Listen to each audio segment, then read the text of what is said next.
दो प्लेन को एक ही रनवे पर देखकर सबकी सांसें रुक गई। पायलट की सूझबूझ से कुछ ही सेकंड के फासले से एक बड़ा हादसा टल गया।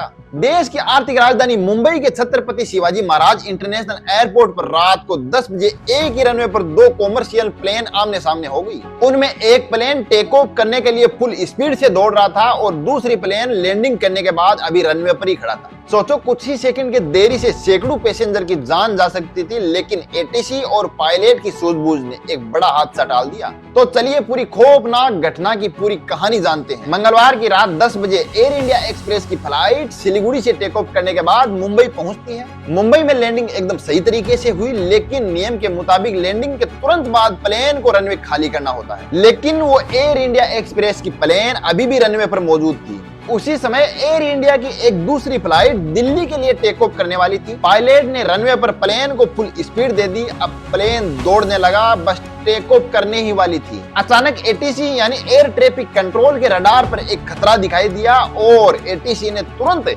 एयर इंडिया के फ्लाइट के पायलट को सख्त निर्देश दिए, टेक ऑफ अबॉर्ट करो, इमरजेंसी स्टॉप। पायलट ने तुरंत इमरजेंसी ब्रेक लगाए और प्लेन रनवे के बीच में ही रुक गया। महज कुछ सेकंड के अंतर से एक बड़ा हादसा टल गया और दोनों प्लेन और सभी यात्री सुरक्षित बच गए। कल्पना करो कि एटीसी और पायलट ने महज 2 से 3 सेकंड की यदि देरी की होती तो कितने बड़े हादसे को अंजाम दे सकता था। देश का सबसे व्यस्तम एयरपोर्ट आईजीआई यानी इंदिरा गांधी एयरपोर्ट के बाद मुंबई एयरपोर्ट दूसरा सबसे व्यस्तम एयरपोर्ट है। यहाँ हर दिन 950 फ्लाइट से ज्यादा आती जाती है। यहाँ पर 2 रनवे हैं जो आपस में क्रॉस करते हैं। जहाँ 1000 फ्लाइट या उससे भी ज्यादा फ्लाइटों का आवागमन रहता है और 2 रनवे हो, वहाँ एयर ट्रैफिक कंट्रोल को सेकंडों में डिसीजन लेना होता है और वो भी 100% एक्यूरेसी के साथ। एक दिन की 1000 फ्लाइट, 2 रनवे और वो भी आपस में क्रॉस करते हैं, वहाँ सेकंडों में डिसीजन लेना, वो भी 100% एक्यूरेसी के साथ। आसान काम तो नहीं है। अब अगर आपको जानकारी अच्छी लगी है और इंटरेस्टिंग लगी है तो सब्सक्राइब जरूर करना, क्योंकि आपको इसी तरह है अर्थ गाइड पर और भी वीडियो मिलते रहेंगे। धन्यवाद साथियों।